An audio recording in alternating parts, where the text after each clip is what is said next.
Well, good morning, Southside. Thank you so much for having me this morning, and thank you, Pastor Andrew, for trusting me to open the Word with you all today.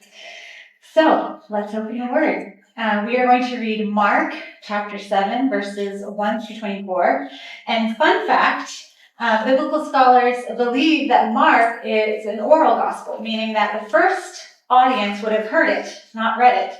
So as I'm reading it to you today, you are experiencing it as the first audience would have experienced it.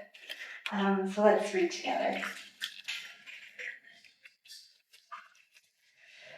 The Pharisees and some of the teachers of the law who had come from Jerusalem gathered around Jesus and saw some of his disciples eating food with hands that were unclean, that is, unwashed. The Pharisees and all the Jews do not eat unless they give their hands a ceremonial washing, holding to the tradition of the elders. When they come from the marketplace, they do not eat unless they wash, and they observe many other traditions, such as the washing of cups, pitchers, and kettles. So the Pharisees and teachers of the law asked Jesus, "Why don't your disciples live according to the tradition of the elders instead of eating their food with unclean hands?" Jesus replied, "Isaiah was right when he prophesied about you hypocrites. As it is written, 'These people honor me with their lips, but their hearts are far from me. They worship me in vain. Their teachings are but rules taught by men. You have let go of the commands of God and are holding on to the traditions of men.' And he said to them, 'You have a fine way of setting aside the commands of God in order to observe your own traditions. For Moses said, "Honor your father and mother," and anyone who curses his father or mother must be put to death. But you say that if a man says to his father or mother, "Whatever help you might otherwise have received from me is Corban," that is a gift devoted to God, then you no longer let him do anything for his father or mother. Thus you nullify the word of God by your tradition that you have handed down, and you do many things like that." Again, Jesus called the crowd to him and said, "Listen to me, everyone, and understand this. Nothing outside a man can make him unclean by going into him. Rather, it is what comes out of a man that makes him unclean." After he had left the crowd and entered the house, his disciples asked him about this parable. "Are you so dull?" he asked. "Don't you see that nothing that enters a man from the outside can make him unclean? For it doesn't go into his heart, but into his stomach, and then out of his body." In saying this, Jesus declared all foods clean. He went on, "What comes out of a man is what makes him unclean. For from within, out of men's hearts, come evil thoughts, sexual immorality, theft, murder, adultery, greed, malice, deceit, lewdness, envy, slander, arrogance, and folly. All these evils come from inside and make a man unclean." For a time in my 20s, I worked in the film industry and I studied film. And during that time, I learned something about the way that films are written that would change the way that I watch films forever. Have you ever had that happen to you? Someone explains something to you and now you can't unsee it. You see it everywhere you go. This is what I learned about movies. And are you ready to never watch movies the same way again? What I learned was about 15 to 20 minutes into a movie, in every movie, the main character will face a yes or no question. If they answer yes, the story kicks off. The plot moves forward, the movie goes on, and their entire reality changes. If the main character says no, that's it, the story's done. The movie ends, everything comes to an abrupt stop. So for the Gen Xers in the room, you might think of Star Wars: A New Hope. Think of Luke Skywalker as just an ordinary farm boy until R2-D2 shows up with a help message from Princess Leia. And he has a choice. He can go help, and in doing so, completely alter the nature of his reality, or he can say no and go back to his life as normal on the farm. For the millennials in the room, we may think of Matrix, that classic red pill, blue pill moment in the movie, right? If Neo took the blue pill, he would have gone back to sleep and just continued with life as normal, but he takes the red pill and his entire reality changes. And then for the Gen Zers in the room, I haven't forgotten about you. What about Spider-Man Into the Spider-Verse? When Miles goes to visit his uncle, and his uncle invites him down to the subway to go look at the graffiti, right? If Miles had said no, he never would have met that fateful spider, and his entire reality never would have changed. In much the same way that each of these main characters is asked a question to decide between going back to life as normal or choosing a brand new reality, Mark asks us, the listeners of this gospel, a yes or no question over and over again in each chapter. He's representing two different kinds of reality. One reality is represented by the Pharisees and the teacher of the law.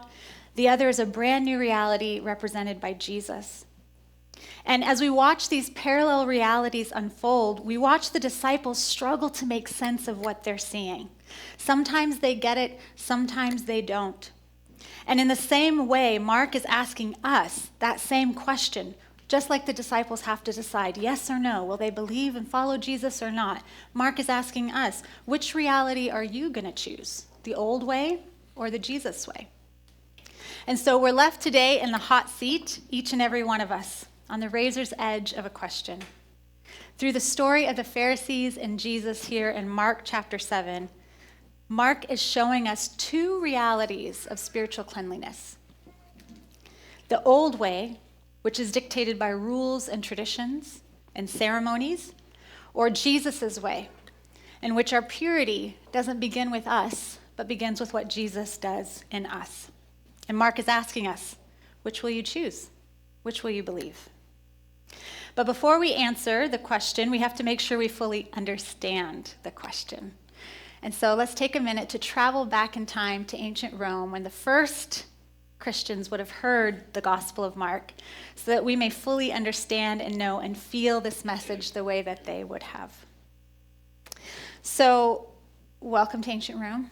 The year 50 to 60 AD, which is when we believe the Gospel of Mark was first originated. This was imperial Rome, so this was the height and the end of Rome. It was as big as it was ever going to get at this time. And a lot of the ancient digs of Rome bring up these like beautiful structures made out of marble, but the reality is that's really only where the wealthy would have lived and worked. The everyday people would have been living in cramped, dirty, poorly built homes. The Roman historian Tacitus describes the culture and life in Rome as something akin to a sewer. He says of Rome that it is the place where, quote, all things horrible and disgraceful flow from all quarters as to a common receptacle, and where they are all encouraged. Sounds like a delightful getaway.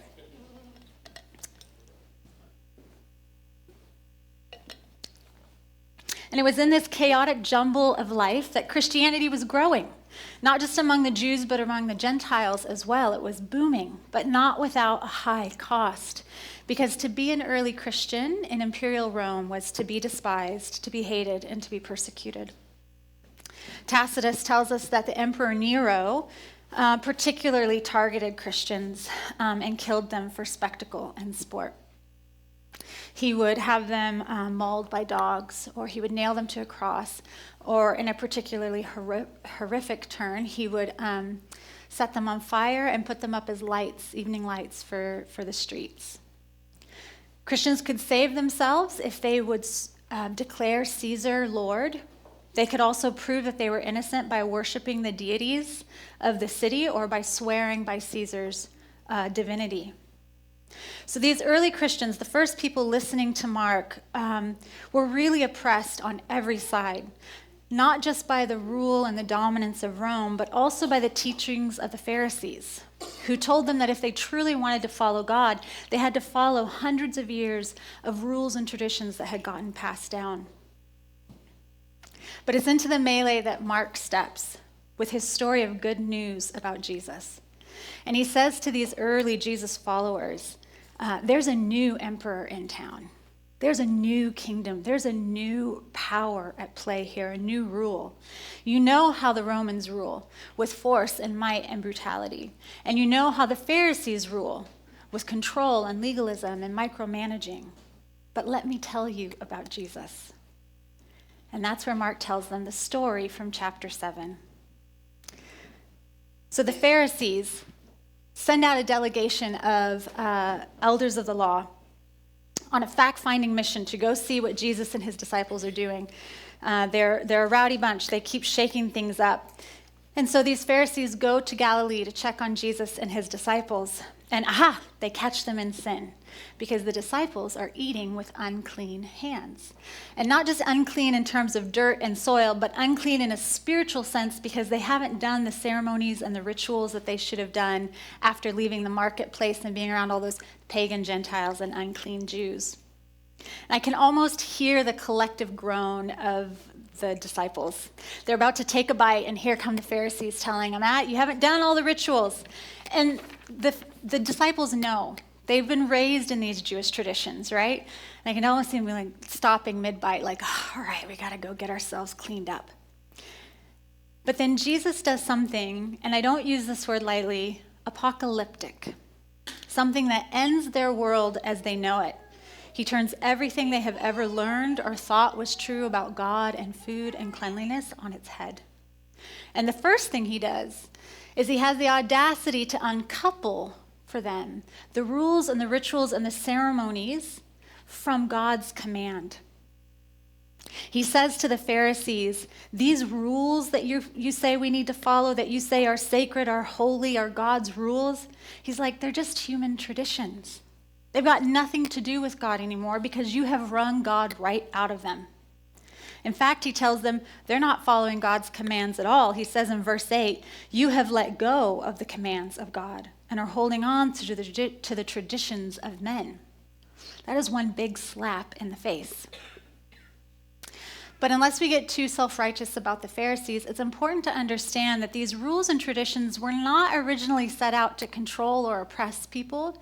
They really were meant to be a safety guard for the early Jews and Israelites, to make sure, sort of like a buffer around God's commands, to protect people and make sure they didn't accidentally sin or accidentally fall into breaking the commands. But over time, the Pharisees started to major on the minors. They lost the plot, if you will. And that's where Jesus steps in and he says, this isn't related to God at all. And so I see the disciples, if the Pharisees have stopped them mid-bite, Jesus has left them slack-jawed. Because he has just insulted this elite group of leaders in their community. But then Jesus takes it even further. Oh no, he doesn't stop there. He offends them even more. He creates even more tension. Because then he turns to the crowd, to the everyday people that were there following the disciples, following Jesus, and he says, come here, listen to me, everybody. Everything you've been taught by these leaders, whom you revere and respect, everything they've told you about food and what you can eat and what you can't eat and whether or not it makes you clean or unclean, he's like, it's all rubbish. You being pure and righteous and holy has nothing to do with what you put in your stomach. It has to do with what comes out of your heart. And then he walks away. And at this point, I imagine the disciples have dropped their food. They're just sitting there, they're blinking, they're stunned. Because Jesus has not only offended the Pharisees, but he has in just a few sentences single-handedly dismantled centuries of rules that would have dictated their life from the moment they woke up to the moment they went to bed. So I don't think it's any wonder that the disciples are stumped, right? They did not follow what he was saying. So they go up afterwards to him and they're like, hold on a second. What? And Jesus explains to them again in more depth and in words that they can understand that what makes them clean is not what they put into their body. It's not the rules they're following. It's not the rituals they hold to. It's not the obligations that they keep. It's what comes out of their heart. And in case we, the listeners, fail to understand just how cataclysmic this moment is for the disciples who are following Jesus, Mark puts in an aside, like a little pop-out sign. He says, in saying this, Jesus has declared all food clean. My husband, Dwayne, likes to cook pizza in the winter and the fall months. He likes to make it from scratch for us. It's delightful, so we have pizza parties on the weekends. But a few years ago, he decided that he wasn't going to make pizza anymore with measuring cups and teaspoons. He was going to use a scale. He was going to cook by weights because that's what the fancy people do. So he bought himself a little scale, and he hits the tare button, it goes to 0, and then he starts measuring everything out with the flour and the yeast and whatever else he puts in there. And it works. His pizza dough is perfect. It's delicious. But let's imagine for a moment that the scale is broken, but Dwayne doesn't know it. Okay, so he hits the tare button, and it says it's setting to 0, but it's not really setting to 0. And so he starts to cook his dough, his pizza dough. And let's say one weekend it just comes out really dry and brittle. And then let's say another weekend it comes out really wet and doughy. And after a while, we might be like, oh, Dad's not very good at making pizza. And after another couple weeks, Dwayne might go, man, making pizza is really hard, and I don't think I'm very good at it. I think I'm just going to stop making pizza. But the problem isn't Dwayne. The problem isn't his skill. The problem is his scale. It's giving him false information, and he's believing it. And that's exactly what was happening in Jesus' day. The Pharisees had this spiritual scale that was broken. It wasn't quite aligned right with God's heart and God's vision for his people. And it just keeps piling on more and more and more weight till people are just exhausted and they don't feel like they can follow God good enough. And into that, Jesus steps into that moment and he says to them, let me give you a new scale. He doesn't say, let me fix the scale. He says, let me give you a new scale. The disciples sit on the razor's edge of a question. Will they believe what Jesus is telling them about purity and cleanliness? Is it really possible that they can eat whatever they want to eat? Is it possible that they can be clean and not kosher? Will they live by faith into that new reality? Or will they go back to the traditions that they know and are familiar with? Mark puts us today in the seat of the disciples, and he asks us the same question. Will we believe the same thing? What will we do? Will we follow the old way, the traditions we know, or will we follow this new reality that Jesus is laying out for us? But let's be honest, we don't call it clean and unclean anymore. We don't talk about washing cups and marketplace dust and eating kosher food. Our traditions don't look like the first century Judean traditions. But even in 2026, we still live by unwritten rules about what makes someone good, what makes them respectable, what makes them worthy. Our purity laws simply wear different clothes. And so some of us were raised to believe spoken or unspoken rules like good Christians don't struggle with doubt. Real believers don't get depressed or anxious. If your kids misbehave, something must be wrong with your faith. If your life looks messy, maybe you're not praying enough. Or if you're really spiritual, you'll serve more, attend more, do more. Others of us have internalized purity rules that may be cultural, things like productivity equals worth, success equals identity, and busyness equals righteousness.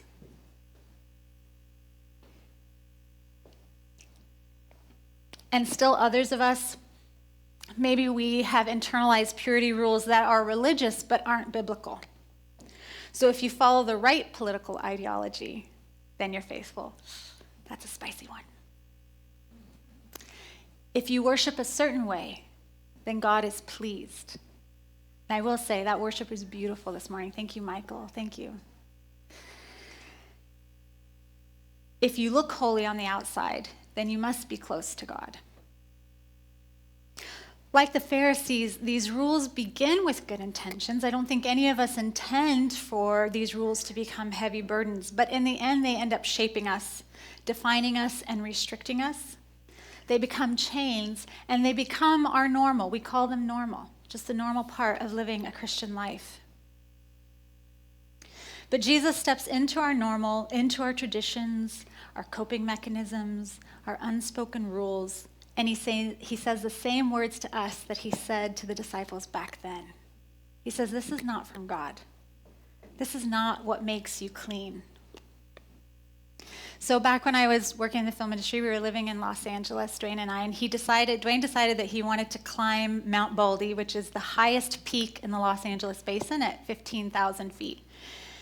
And I really had no business hiking at that stage of my life because the most activity I did was to commute an hour every day to work. But Dwayne and his buddy wanted to do this, so they invited us, their wives, and I wanted the adventure, I wanted the experience with Dwayne, and so Dwayne went about getting us outfitted for the right things for this hike. He got us little backpacks so we could carry our water and our snacks, got the right shoes, the right clothes, and we set out for the hike. And to even begin the hike, we first had to take a ski lift to the trailhead, which should have been our first indication that this was not going to go well. Because I got off the ski lift, and the air was so thin at that height that I could take about 4 steps before I was like gasping and wheezing. And I was like, hold on, everybody, I need to eat a Snickers bar here. Give me a minute. Second sign that this was not going to go well. And it did not go well. I was in so much pain with every step I took. I was in a bad mood. I was pouting. I made everybody else miserable. And at a certain point in the hike, I would argue too late in the hike, Dwayne turned to me and said, "Can I carry your pack?" And my pride kind of perked. I was like, "No, I can carry my pack." And I was like, "Well, what difference is it going to make?" And then I was like, "Well, I don't know, what can it hurt?" So I said, "Sure." And I gave him my pack. And when I tell you, as soon as I took that thing off my shoulders, it was like my pain all but disappeared. It's like my body had been screaming at me the whole time. My body was like, I can barely get you up this mountain, let alone you with a backpack on. So many of us do the same thing spiritually. We pick up rules and expectations, pressures, habits, unspoken standards, because we assume that's what good Christians do. Until our souls are exhausted and our faith feels too heavy. But Jesus steps into that weight and he says, "Who told you to carry that? Put it down. That's not from me."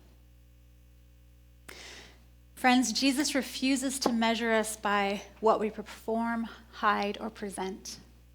Issa and Emma were talking about that up here, right? They already preached the sermon in 5 minutes. He doesn't define us by our achievements, our habits, our failures, our images, or our public personas. He cuts through to all of that, the external measures that we cling to, and he goes straight to our hearts, the one place we often avoid, because that's the place that is sometimes the messiest, the most complicated, the most confused and cracked. But it's precisely there, in the honest, unfiltered, uncurated heart, that Jesus says purity begins. Not in appearances, not in behavior, not in tradition, not with religious performance, but in relationship with him. The question is, do we want that kind of relationship with Jesus? Are we willing to let him that deeply into our hearts, our messy, complicated hearts? Because choosing Jesus means letting go of the systems we use to impress others, releasing the rules that make us feel in control, facing what's actually in our hearts, and choosing to trust Jesus more than we trust the traditions that make us feel safe. So here's the yes or no question for us today, the moment in the story where the whole plot can turn for us. Will we continue to live by the old purity codes, whatever they look like in our life? Or will we step into the radically freeing, heart-level love of Jesus? So that could look a couple different ways for us. It might mean that this week we choose to practice one moment of honest prayer with God. Set aside a few moments to really share with God your unfiltered heart, something that you usually hide or try to manage. It could be something that's causing fear in your life, anger or disappointment, or even a sense of joy that you're sort of struggling to trust. You can bring that to him. Offer him your heart, your unfiltered reality, and trust that Jesus' purity begins in honesty, not in perfection. Maybe it means that we identify and release one purity code that we've been living by. So ask yourself, is there something that you use to measure yourself by? Is there some self-imposed standard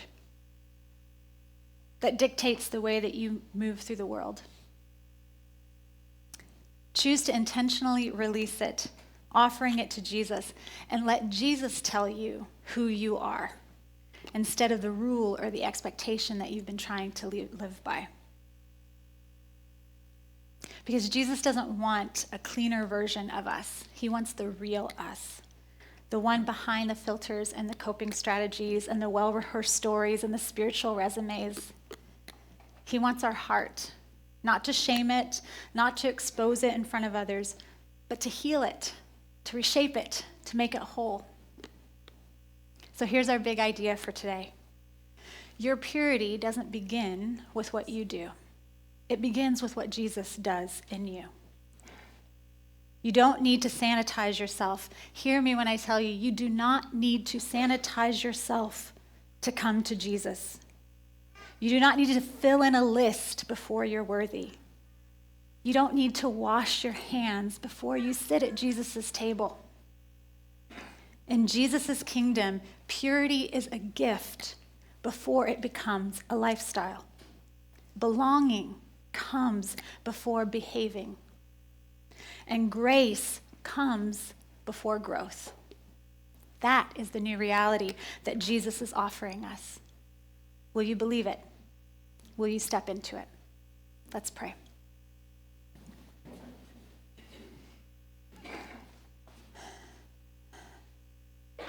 Jesus, we are amazed by you as this series proclaims. We are amazed by this new reality and this new kingdom that you set before us. And we confess to you, Jesus, that we do not have it in us on our own power or strength to embrace this reality and live into it fully. We need you, Jesus. We need your Holy Spirit to help us believe and become.